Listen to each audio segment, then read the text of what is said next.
And look, she's at the top.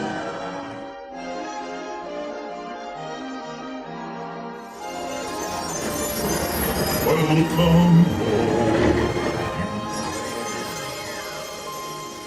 Hello and welcome back to Fast, Fast, and Furious. I'm Sarah.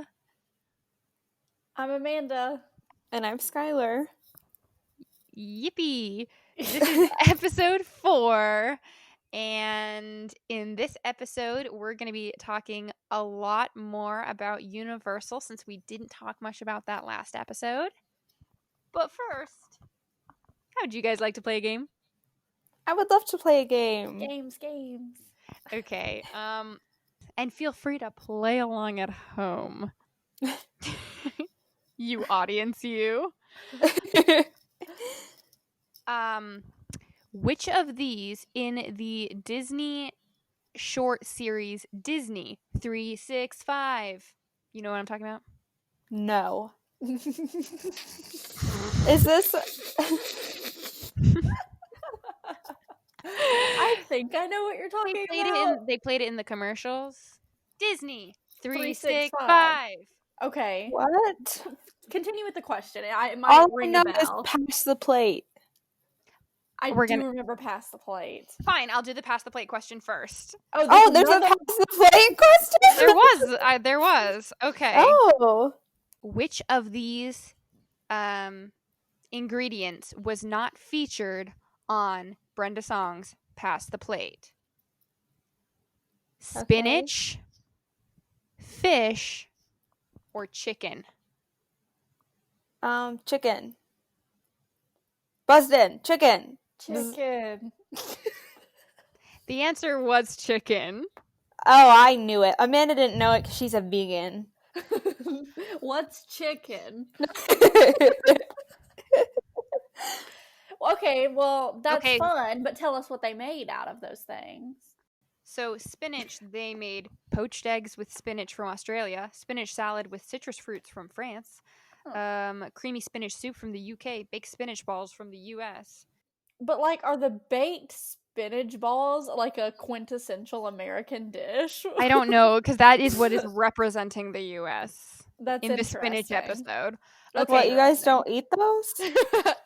I feel like most Americans don't eat spinach. Okay, the next one is, which of these is not featured in Pass the Plate? Tomatoes, papayas, or bananas? Tomatoes. Bananas. You're both wrong. It was papayas. No. Oh, really? Shut up.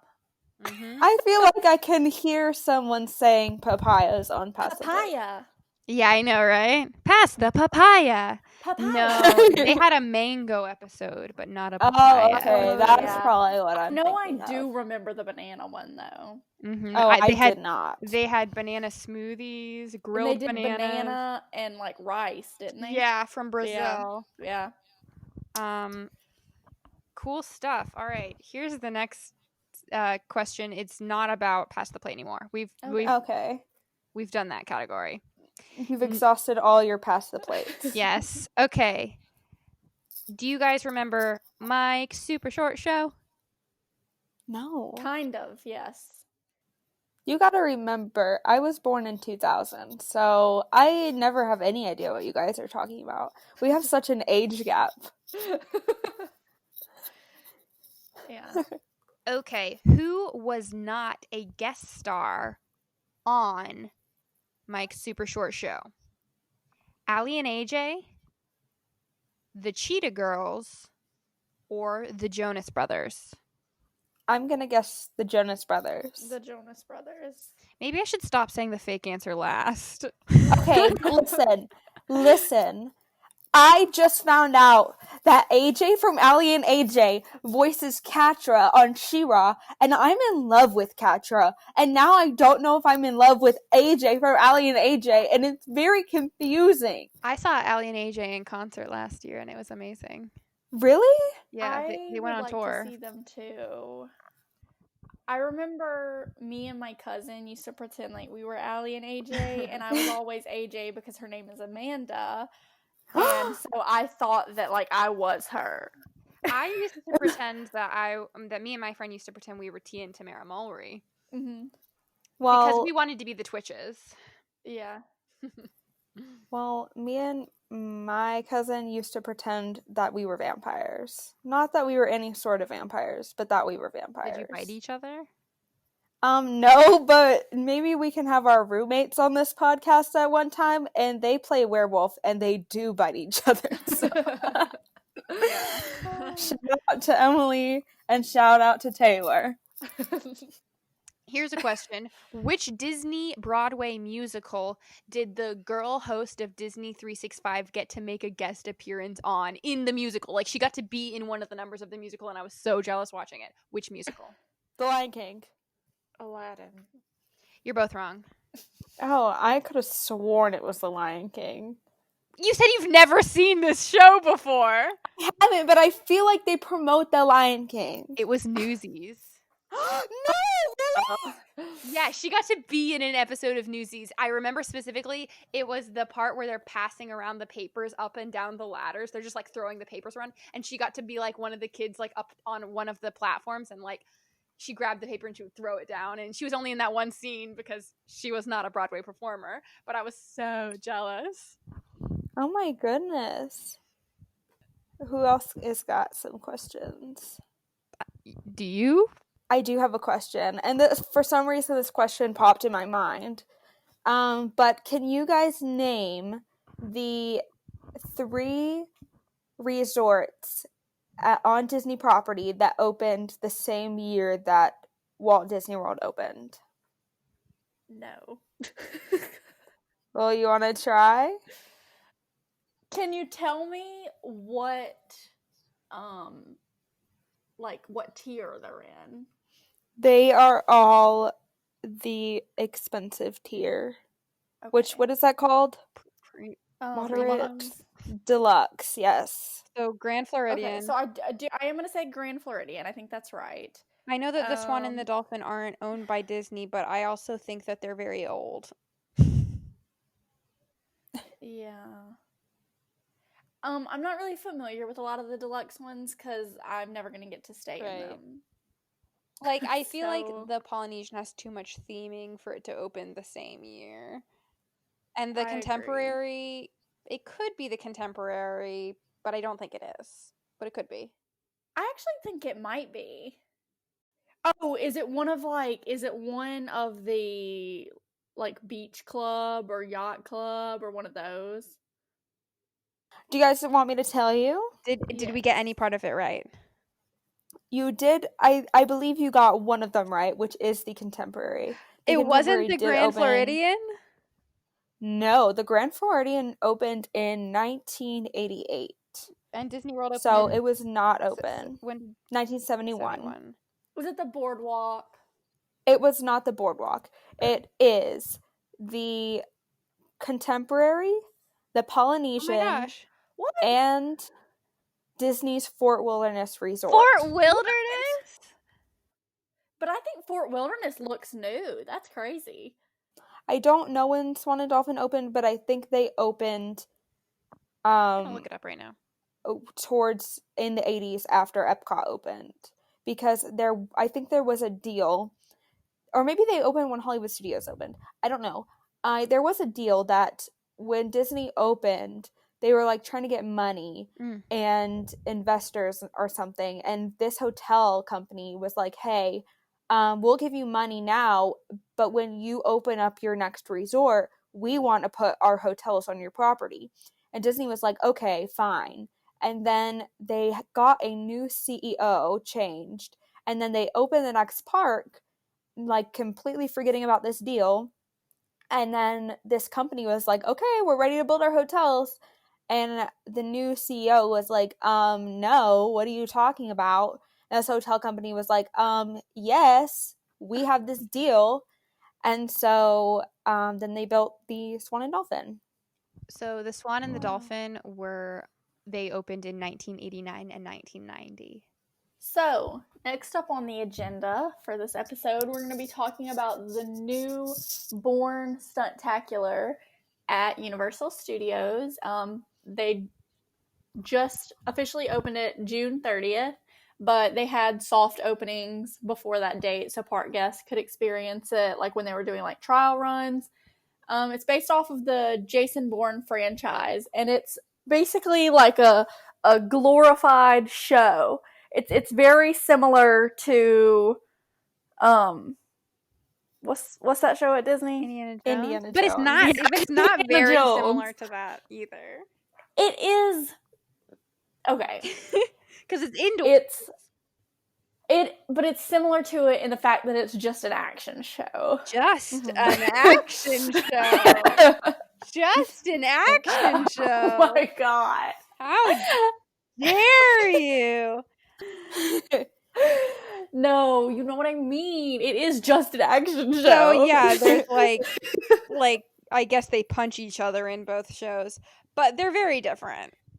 They are different. This one, it's like you're watching a movie, but it's live. So sometimes it'll go in slow motion, and sometimes the camera angle will change, but it's live. And I know that doesn't make sense.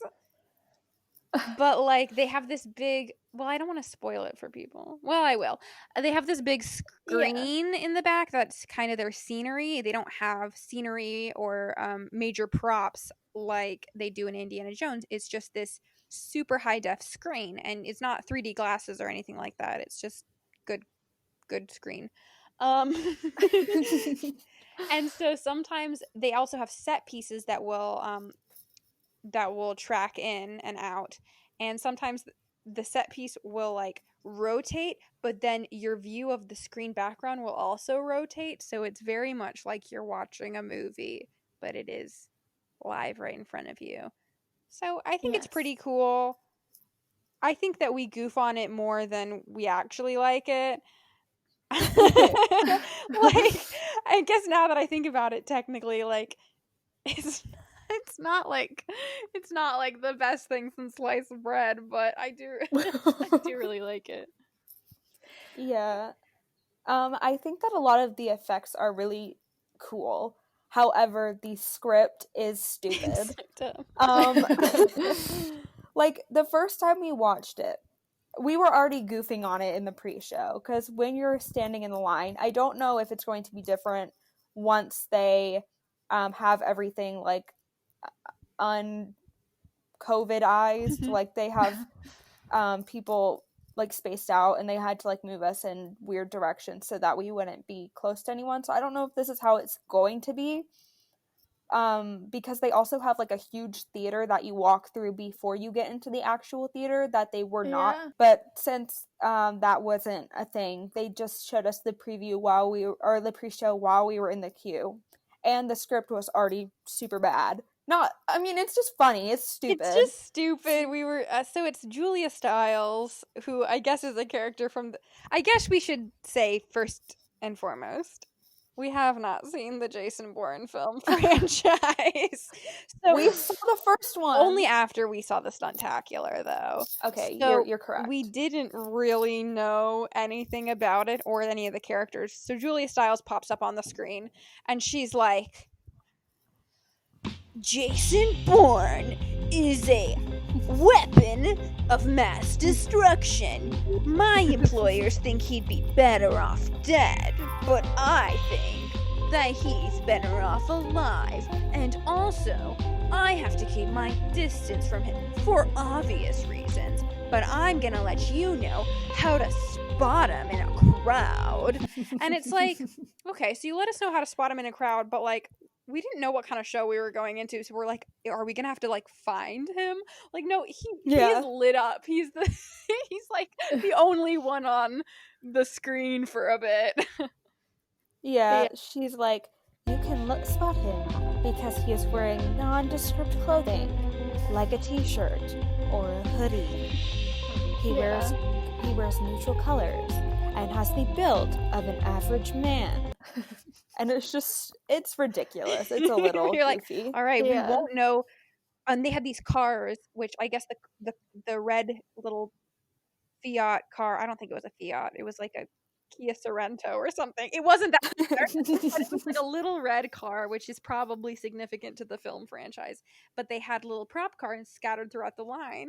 So hearing this, that like we have to find this man in nondescript clothing, and then there's these little cars everywhere. We're like, are we gonna get in a car and drive around and try to find which one is Jason Bourne and hit him with our car? Because then they were like, they were saying things like, your mission, should you choose to accept it. Well, they can't say that because that's Mission Impossible. But they were like, your mission is to find him and follow him and track him with our surveillance equipment. And I was like, okay, so like, am I playing a role in this? Like, do I have to track him with the surveillance equipment? Yeah, Yeah. they really made it seem like it was going to be interactive, but you're just sitting, like, there's nothing interactive about it.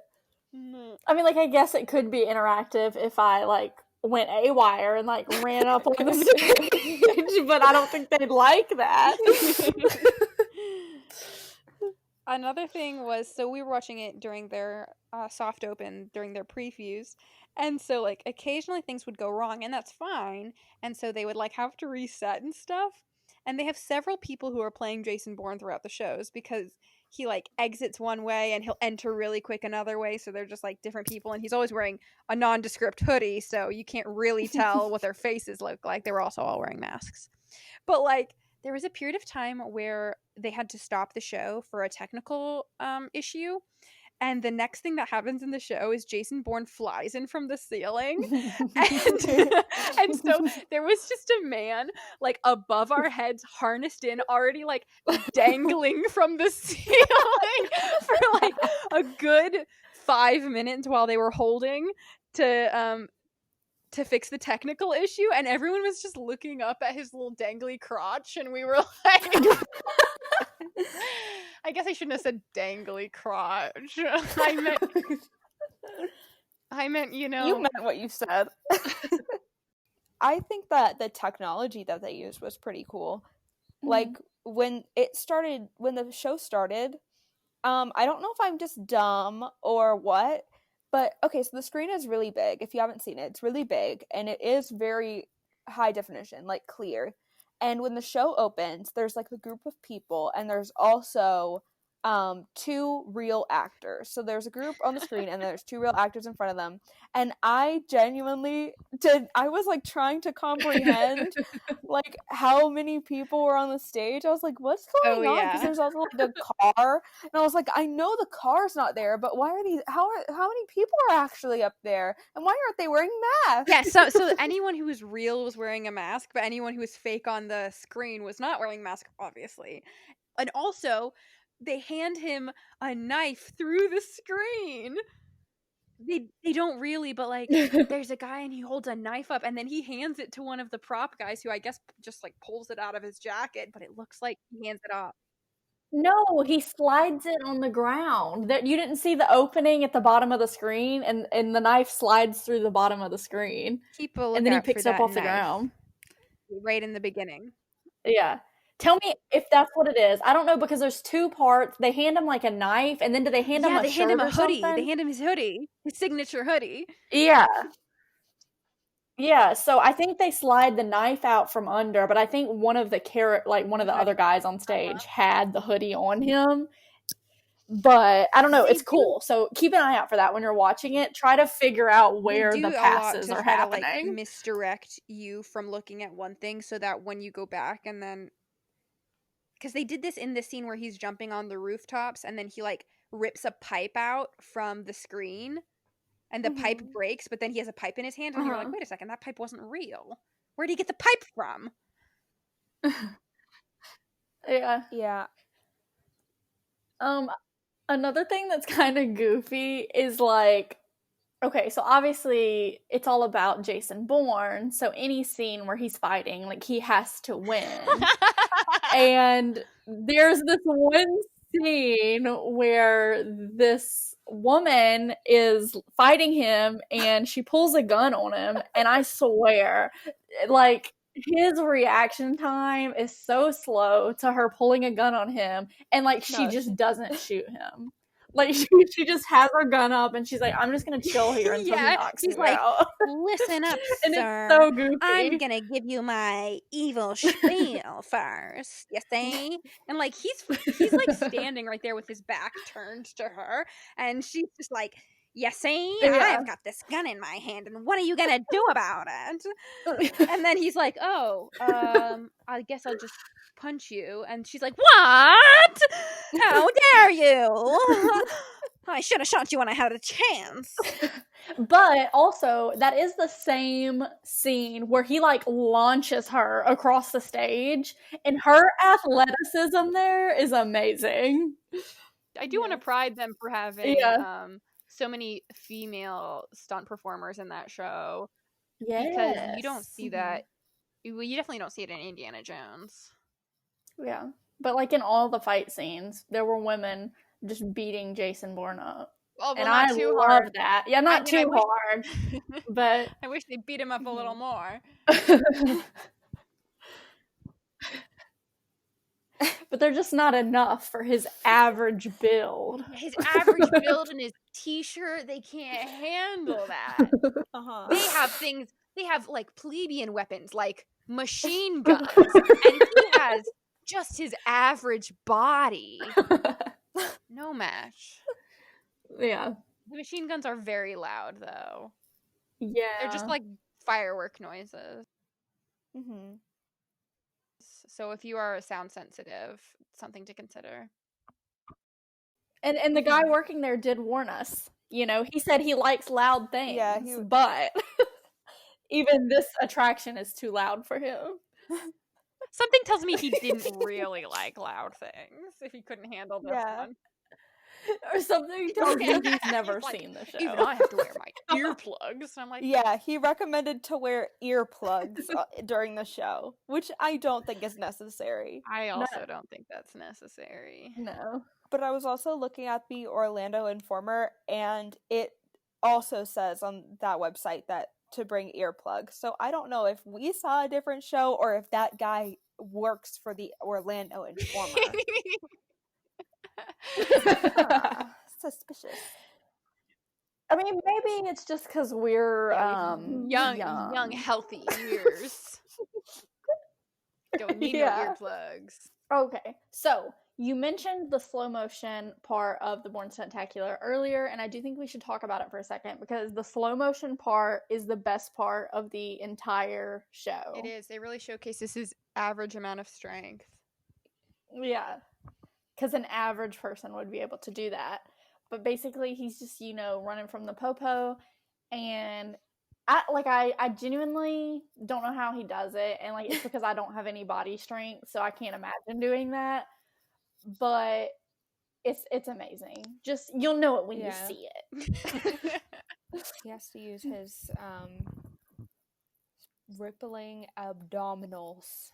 Skylar, why don't you tell everyone in the class how you think that Matt Damon looks like Steve Buscemi? If anyone...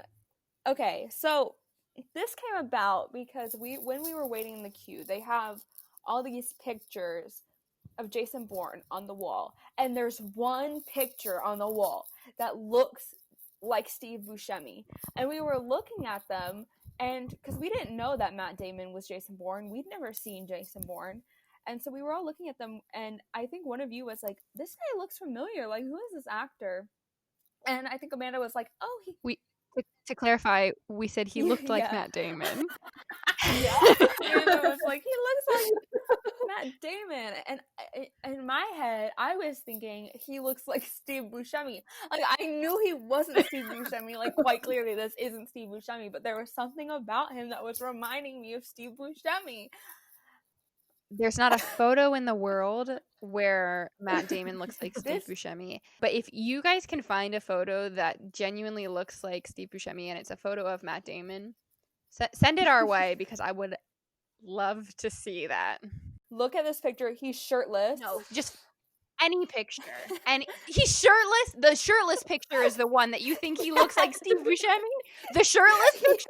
Yes, he does. Okay, the listeners will have my back.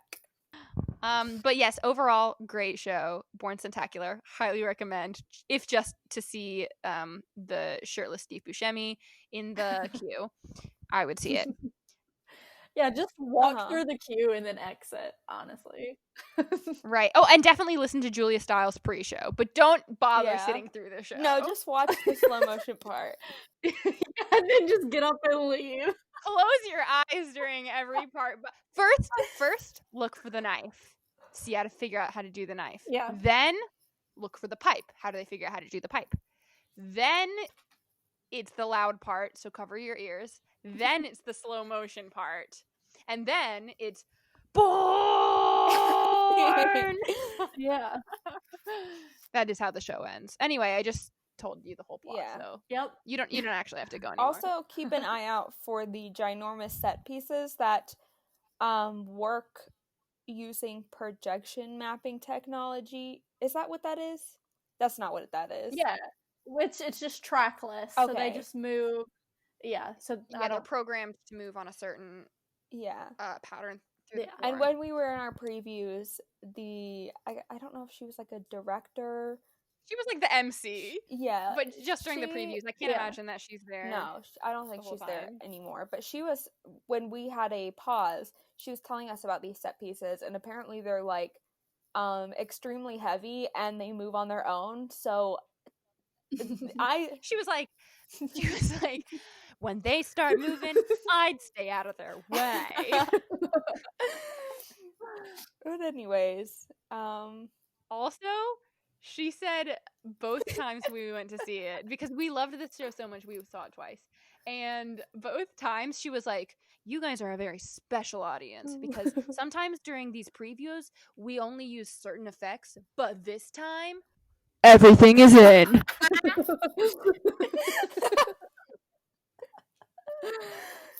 And then she like paused for like cheering. she I like guess put the No one microphone down. Yeah, she was like, I know. What I said was good. No one was cheering, Yeah. but We should have been like, whoa! Yeah!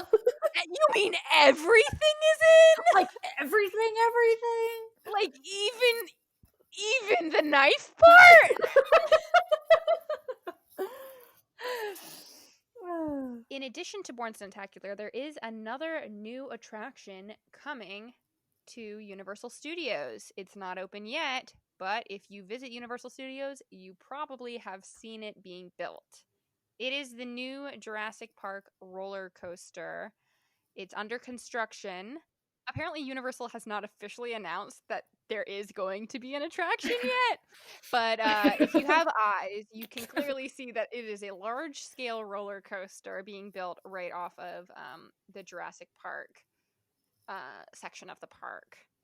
The Universal parent company Comcast filed a trademark for the name Velocicoaster. So that is what people are calling it now, the Velocicoaster. Mm-hmm. I think Velocicoaster is a really corny name. Like we said, Universal hasn't announced anything yet, so they may just have that name on file because they're like, "That's a good name." Yeah, we want to give that one up. Yeah. But they could literally name it anything. We don't know. And it is huge. Like, it goes all the way around the Discovery Center on both sides. Yeah, No way, they haven't built that part yet. that's crazy. Yeah, it's apparently supposed to go like over by the bridge where you cross over into Hogsmeade. Like, wow, it's going to be ginormous. I do hope that it's a launch coaster. I love launch coasters. And if you're calling it something like the Velocicoaster, I feel like it has to be a launch coaster. Yeah. Well, I also think just like looking at the like show building for it, I imagine that's where the ride would like take off from, and it goes straight up. So I feel like it has to be a launch coaster. Okay. But I don't know. Yeah. But I love a good launch coaster. It is supposed to be really fast, this ride. Like, people have speculated like 75 miles per hour. Oh my gosh, that's so fast. Yeah, that's the fastest ride they'll have there, if that is true. Absolutely. So, Oh, I'm so excited. yeah. It's rumored to have the Jurassic World theme rather than the park theme. They've kind of started to mesh those two together, especially with the raptor encounter. That's definitely geared toward Jurassic World instead of Jurassic Park. So will be interesting to see if this is a Jurassic World themed coaster or park themed coaster. Or will it matter? Will it just be dinosaurs? I don't know. Yeah. Yeah. The River Adventure in Universal Studios Hollywood was recently redone to be Jurassic World. So, with this ride, I'm pretty sure it's going to be Jurassic World because the track that we did see was black, which seems to be more of the colors for Jurassic World instead of Jurassic Park. Right. I think I've heard something about it being like raptor themed. I mean, that also makes sense. And so, well, I mean, it's called the Velocicoaster. What if you ride on a raptor? Like, that's the car. You, like, straddle a raptor. You ride it like a horse. And the whole time, it's just going... Yeah. No, so it's like a combination of Hagrid's where you're straddling something and Flight of Passage in Animal Kingdom where you can like feel it breathing. but it's also a roller coaster. Yeah. So But it's also really a roller cool. coaster. Yeah. Wouldn't that be something? Mm-hmm. But I do wonder if this is going to be world themed, and since they have the raptor encounter, if they would eventually change the River Adventure to be Jurassic World themed. I hope not. I like River Adventure just being it's just the old animatronics, they look old. You can tell where they have wear and tear. But there's something about them that is just so classic. And you look at it and you're like, yeah, 80s. Yes. Yeah. I like the River Adventure. The animatronics do sometimes look ridiculous. But I could see them possibly changing it. I mean, okay, well, I don't want them they to. are no Disney, so I don't think they really care about cohesiveness and theming of areas, other than Harry Potter, which Harry Potter World kind of kicked off the wanting to have like a fully immersive land like Star Wars and Pandora. But I really don't know if Universal would care that much. I don't know. I hope they don't change it, especially since if this one is going to be Jurassic World, like they're already taking care of Jurassic World. We don't need 2 Jurassic World rides. Yeah. Yeah, and they already got that good dun dun dun dun music, and they can't change. Then they have nothing from Jurassic Park, and then they'll have to change the music, and they'll have to change the big gates. Yeah. We can't have that. No. And then they'll have to get rid of that dinosaur that has the goofy neck. His neck is broken. I do want to say, I hope that the Jurassic World ride has fun animatronics. I also hope so. Something tells me there's not going to be a single animatronic in that ride. It's going to be the queue. There better be. Yeah. They're going to have the queue. The queue will be cool, but I think it's just going to be roller coaster. Well, I don't know, because there is a section of the building where the coaster goes diving into the building. And it is like a show building, like it's a show building. It's set as of now to open in 2021. Will that happen? Will that not happen? We don't know. Yeah. I think Universal might be experiencing some hard hits because of COVID-19 closure, and we will be talking about this more in a minute about them closing some of the attractions temporarily, but I don't know if that would stop them from completing this by the time that they wanted to. I mean, they seem to be kind of just trucking along with the construction, because while we were there, like, there wasn't a moment of the day where they were not doing construction on this ride. However, you're right. Universal has been taking some hits. They are on August 9th, they are going to be closing several of their attractions that they deem less popular, such as Poseidon's Fury, Storm Force Acceleration, Day in the Park with Barney, the Twirl and Hurl, Fear Factor Live, and womp womp, Fast and Furious Supercharged. So they're going to be closing down those attractions, and they've also had to have some pretty major layoffs for park employees there, which is unfortunate. So they're moving around people in order to focus on their marquee guest experiences, their main attractions there. So we're lucky that we went when most everything was open. There's a couple things that were closed for us, like Fear Factor Live Yeah. and some of the kid zones, but it's interesting that these layoffs and changes are happening now and not right at the get-go. Yeah. I don't know if Universal was being like optimistic when they opened, like thinking that they would make up their money quicker. And this was a decision that they just eventually had to make, or what? But it is kind of sad that these attractions are closing because, like, I don't know, it's just, and again, we touched on this a little bit in episode 2, like, if you're paying to go to these parks, like, you're getting a different experience now, but it's still going to be the same price. Yeah. However bad Fast and Furious Supercharged is, I want to ride it every time I go. I don't. Same. I do not. I have to see if it gets any better. It never does. I always think it's fun because I always think it's funny. Mm-hmm. I mean, it is funny. I've only ridden it once, but I Never again. I could see why that one's closed. But is Poseidon's Fury not popular? I thought. Well, I think Poseidon's Fury was closed when we went. Oh, okay. Because just I don't think they can safely get people through that. I kind of thought that it was open just for minimal showings. I did Oh, we too, were but there. I don't Maybe. know. We didn't do it when we were there, so I don't know for sure. We didn't. It's also interesting that they're closing Day in the Park with Barney, because we did that. Well, it's not interesting. It's not Yeah, I surprising, understand it. because we were one of like 2 people that, or like we were one of 2 parties that was in that show.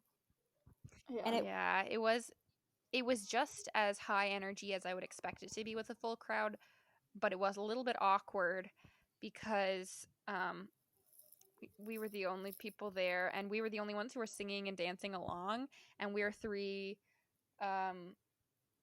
20-plus-year-old girls, Yeah. and the other group that was there had a small child who was not interested in participating Yeah. at all. And I would understand because they have to pay all those performers. Well, there's like 3 and then a couple team members that like bring the animals on.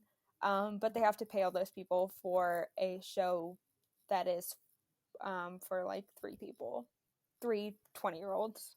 So Yeah. I still enjoyed It was so myself. good. I did enjoy myself. It felt very nostalgic. And I did like going into the bathrooms with the little potties. They had small potties. I love the small potties. That's why I insisted that every time I have to go to the bathroom, we would have to walk all the way to Barney. So We had to go all the way back to Barney every time just so Skylar could use the tiny potties. and I pee a lot. I'm hydrated. Tomorrow's hydration starts today. We will keep ourselves updated on news for both the temporary closures and the new Jurassic ride, and keep our listeners updated if we find any more information. So in case you're wondering why we talk about Fast and Furious Supercharged so much, the namesake of this podcast, it's because it is a horrible ride. You may have ridden it. You may not think it's a horrible ride. No, everyone You are thinks incorrect. it's horrible. Yeah, I think that we are pretty sound in that opinion, because I looked on the Orlando Informer and I think there's about 8 reviews, which isn't a lot. It's not a huge sample size. However, every single review, except for one, was a 1-star review, and the one that was not a 1-star review was a 2-star review, and the review said, I came in with expectations that it was going to be absolutely awful, and I liked the queue, but it was pretty bad. And so they didn't have great things to say about it. There was even one person that legitimately wrote a 10-paragraph essay that was probably, if you would have typed it out in like a Word document, it would probably have been like 4 pages about how it is a horrible ride.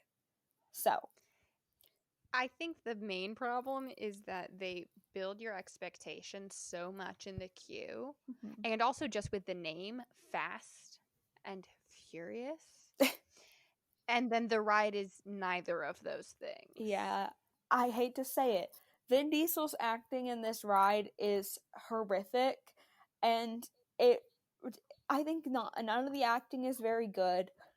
And then you are hardly doing anything. You're just sitting in a bus that's like bouncing up and down like you're on a road, and you're watching like all the action on like movie screens around you, but you're not doing anything. You have to look over like 5 people in a row next to you in order to see the action, because they're 6-person rows.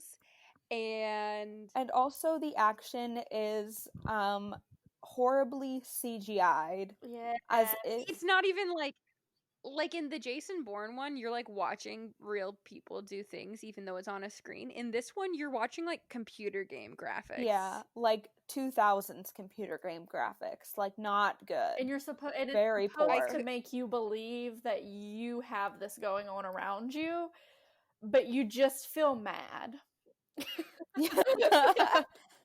Yeah, they got one part of it right, that's for sure. Yeah.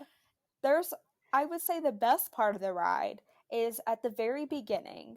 You are in about a 3-minute long tunnel, and it's just a dark tunnel that you're sitting in, and you're like bobbing along like you do the whole ride. You're just bouncing, and it looks like you're like driving in a real tunnel. And at first I thought we were just driving down a really long tunnel, but we weren't. But there's nothing happening, and yet that's the best part of the ride. Yeah, the lights just move around you to make it look like you're actually moving forward, but you're not moving at all. You're just bobbing up and down slightly. And then you go into the party scene, which the party scene is longer than the ride portion itself. And at least the ride portion, like, you can see stuff happening on both sides of you. The party scene is only on one side, so legitimately you have to look over an entire row of people just to see what's going on. And what did go on? I don't even know what was supposed to be happening in that. I can't follow the story. The whole ride, like from start to finish, I don't know why we're on a bus. I don't know why we show up at a party. I don't know how we're supposed to like know the cast of Fast and Furious. Like most of the movies like tie you into the story somehow, but this one just doesn't. You're just for some reason on a bus with them going to a party, and then like the cops show up or something, and then, FBI. Yeah, and the FBI shows up and they're like, we're busting this party. But then the Fast and Furious family show up and they're like, no, we're unbusting the party. And then it's the why they were busting the party anyways, because it's like it was just a normal party. Yeah. Like, and what's the big idea? Let's not. But the fashion sense of the people attending the party is absolutely horrific. Like, who clothed these women? They're in like booty shorts and like metallic. Well, okay. There's one girl in the party, and I think this will sum up the clothing perfectly. This one girl is wearing a metallic pant, and one leg is a booty shirt, and one leg is a legging. It's ridiculous. And let's not skip over the fact that so the feds show up, they have guns. I don't know what's happening. And then all of a sudden, Vin Diesel rises from the ground. He rises from the ground like a god, and he's like, Hey, you mess with the family? You wanna mess with my family? You gotta go through me. I have no idea where he came from. Like, I've never seen any of the movies, so I don't know if that's a technology that's in the movie. But I also don't think we should forget about when The Rock enters the scene. The feds are like, "Oh, well, I've got a gun," and The Rock says, "Well, my gun's bigger," and then he looks at us and winks. he does. What's that He about?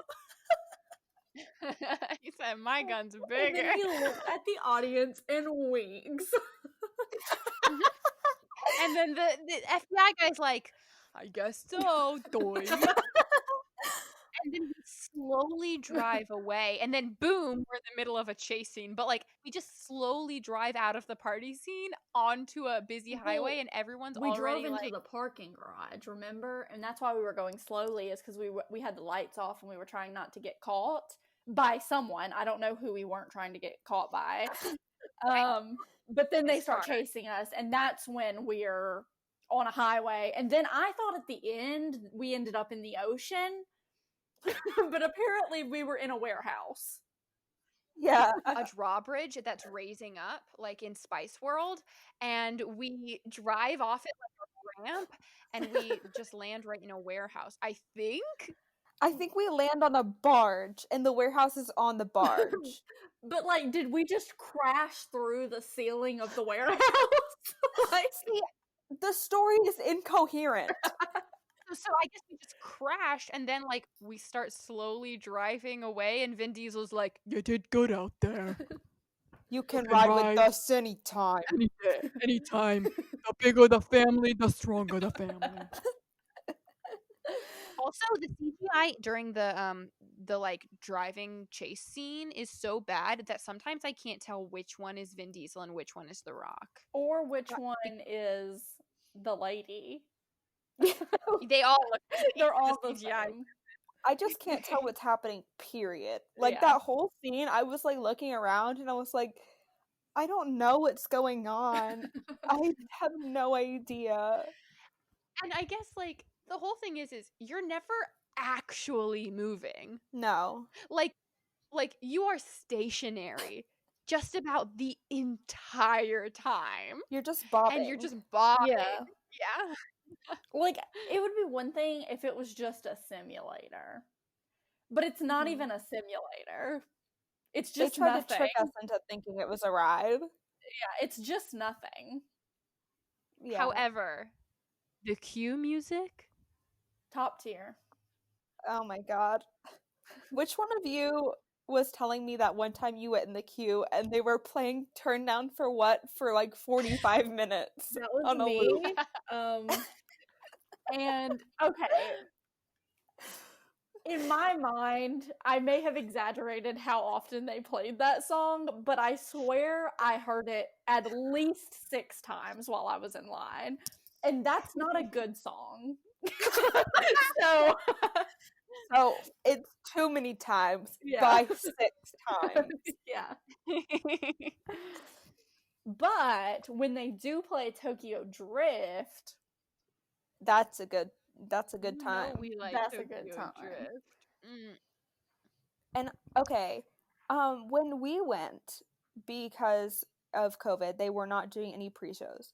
But what are the pre-shows for this ride? 'Cause I've never actually seen the okay, pre-show. so when I'm trying to think, what room do you go in first? Is the first pre-show room the one that had like the computer set up?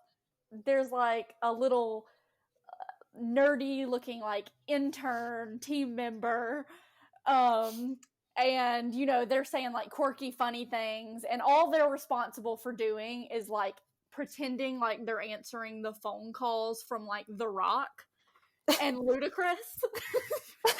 And you get to interact with yeah, them. Like, and do you talk to them? they like fake interact with them, you know, like The Rock. No, do you get to interact with them? No, Like, can you talk to this actor. Yeah, you could talk to them. Yes. And they would answer you? Yeah, if they're not Okay. doing like their. If they're not busy taking a phone call from The Rock. Right. So like The Rock will be like, you know, and like I've seen the pre-show, and you would think that the pre-show would help you understand what's going on in the ride, but it also doesn't help you understand what's going on. I just know that The Rock is basically like, you know, there's a bus, get on the bus, and you get on the bus, and that's all I've got. That's the only extra information I have. But it's fun. It's not. It's not. Yeah, I wouldn't say it's fun, but it is fun to talk about how bad it is, and I'm sure this will not be the last time we discuss Fast and Furious Supercharged. No. No. But this was just for anyone who thought that we were being serious when we were saying that we liked Vin Diesel, like my mother, who was like, Skylar, what are you talking about that you like Vin Diesel? That's weird. I don't understand. And I was like, Mom, it's a joke. And she's like, well, how am I supposed to know it's a joke? And so just for anyone wondering. I know, I'm dead serious. I mean, I don't hate Vin Diesel. I don't hate him. I think he's weird. That could be because I don't like any men, but except for Bill Nye the Science Guy, but it's fine.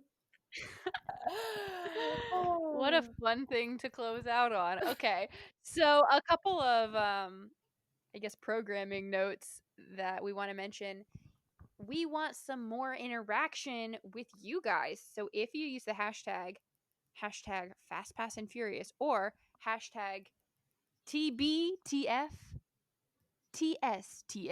which is the bigger the family, the stronger the family, and you discuss something that has happened to you at Disney or Universal, and we find it funny or just intriguing, or you just have something to say about the show, use those hashtags and we might feature your story on the podcast. Mm-hmm. And you can find us on Twitter, Instagram, YouTube, and Facebook, and maybe TikTok. And maybe TikTok. TikTok yet, but keep an eye out. Yeah. Maybe TikTok. All at Fast, Pass, and Furious. Yeah, we might be the ones to save TikTok. Uh-huh. So look out for that. We have started putting content out on our YouTube channel.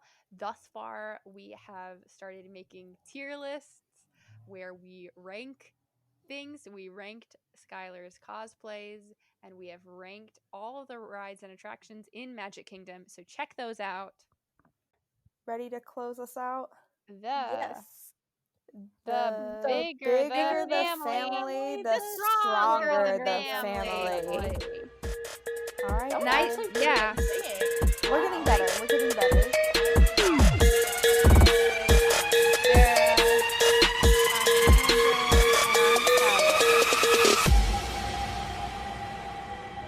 And talk to me, baby.